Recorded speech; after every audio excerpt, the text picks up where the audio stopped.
Hello, learning warriors. Welcome back to my YouTube channel. Salute to all hardworking minds.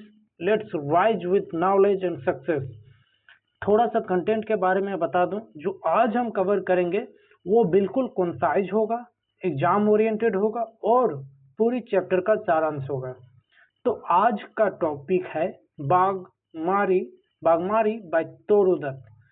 Bagmari it means होता है garden, ये Bengali language का word है और इसमें हम पढ़ेंगे authors details, themes, conclusion, summary और कुछ एग्जाम पॉइंट्स देखेंगे, एग्जाम वर्ड्स देखेंगे जिससे हमारे एग्जाम्स में हेल्पफुल होगा। चलिए स्टार्ट करते हैं। ऑथर्स डिटेल्स के बारे में देखते हैं। क्या है हमारे ऑथर्स डिटेल्स? तोरू दत्त का जन्म हुआ था 1856 में और 1877 में उनके देहांत हो चुका था। First major Indian woman poet, ये पहली महिला कवि थी जो इंग्लिश की, और इसे जॉन किट्स से कंपेयर किया जाता है। हालांकि इनका एज बहुत ही यंग एज में हो गया था, यंग एज में इनकी मृत्यु हो गई, मात्र 21 साल में इनकी मृत्यु हो गई। लेकिन उसने एक ऐसा कीर्तिमान कायम किया, भारत का नाम रोशन किया, जिससे वो जॉन किट्स से कंपेयर की जाती है। फेमस फॉर नॉस्टैल्जिया, वो पुरानी यादों के लिए फेमस थी। नेचर्स ब्यूटी, प्रकृति की सुंदरता, and blending Indian western style, और जो इंडियन और वेस्टर्न का स्टाइल है जो लिखने का, वो उसको ब्लेंड कर देती है, मिला जुला के लिखती है, इसलिए उसे शायद जॉन किट्स से कंपेयर किया जाता था। नेक्स्ट देखते हैं, इसमें कैरेक्टर्स स्केच देख लेते हैं। इसमें क्या क्या कैरेक्टर्स है इस चैप्टर में, इस पोएम में। तो इसमें कोई कैरेक्टर्स नहीं, खुद जो कवि है, कवियत्री है, वही है, तोरू दत्त है, उसी में वही मेन कैरेक्टर्स हैं। वो फील करते हैं सेंसिटिव एंड इमोशनल, वो सेंसिटिव है, इमोशनल है। लव नेचर से प्यार करती है। Find comfort in childhood memories, वो खुद को कंफर्ट पाती है अपने चाइल्डहुड मेमोरीज को याद करके। उनके भाई ब्रदर्स अब्जू, जो कि इनोसेंट हैं, प्लेफुल हैं और चाइल्डहुड कंपेनियन के हैं, जो कि चाइल्डहुड कंपेनियन के हैं। हिज अर्ली डेथ कॉज्ड सोरो, उनका भी मृत्यु हो गया था बहुत पहले ही, जल्द एज में, जो कि जो तोरू दत्त है उनको इससे दुख पहुंचता था, उसे दुख होता था। और उनकी सिस्टर आरू थी, जो कि जेंटल थी, कोमल थी, लविंग थी।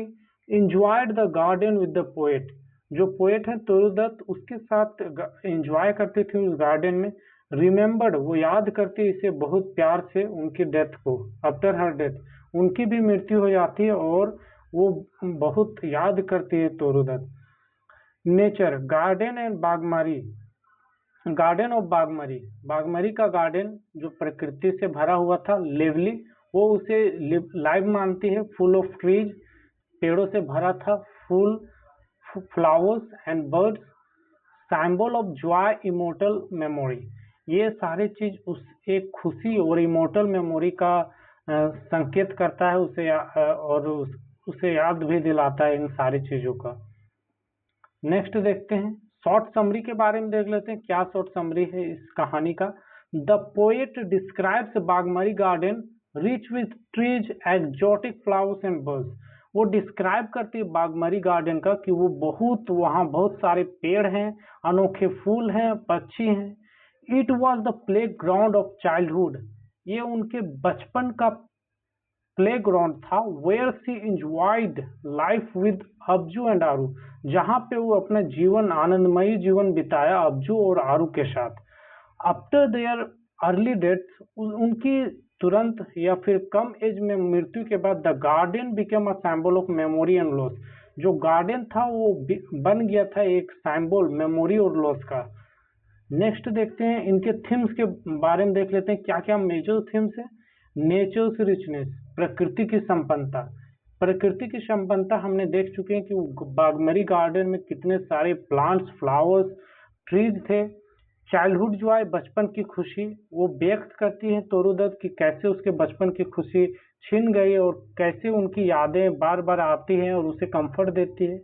नॉस्टैल्जिया एंड लॉस, पुरानी याद और उनके जो लॉस हुए हैं उनके लाइफ में, वो उसे याद दिलाती है। और ये इनके मेजर थीम्स हो जाते हैं इस चैप्टर का, इस पोएम का। Immortality through memory and poetry, वो मानती है इमॉर्टेलिटी को, ट्रीज को इमॉर्टेलिटी मानती है, और इस पोएट्री में उसे एक पर्सोनिफाइड किया गया है कि वो चाहती है वो कभी ना मरे। और या अब हम देख लेते हैं इसके कंक्लूजन, क्या निष्कर्ष निकला इस चैप्टर से। Bagmari is not just a garden but a storehouse of memory. Bagmari सिर्फ एक गार्डन नहीं था, वो मेमोरीज का स्टोर हाउस था। Shows how nature preserve emotion, ये दिखाता है कि कैसे प्रकृति हमारे इमोशंस को बचा के रखती है, प्रिजर्व रखती है। Conveys places and people become immortal through poetry and love, ये दिखाता है कि जगह और लोग कैसे इमोर्टल हो जाते हैं पोएट्री से और लव से। लव और पोएट्री के कारण दोनों को इमोर्टल मान लिया जाता है कैसे।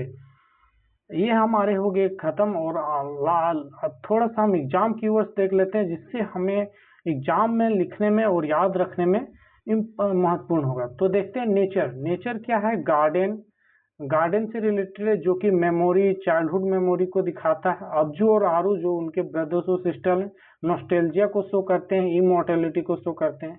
ये हमारे कुछ एग्जाम की वर्ड्स हो गए हैं। तो आज का वीडियो हम यहीं समाप्त करते हैं, मिलते हैं नेक्स्ट वीडियो में। तब तक के लिए bye bye. If you watch this video till last second, please do some comments, either suggestion or acclamation. And again, salute to all hardworking minds. Keep learning, keep shining. Bye bye.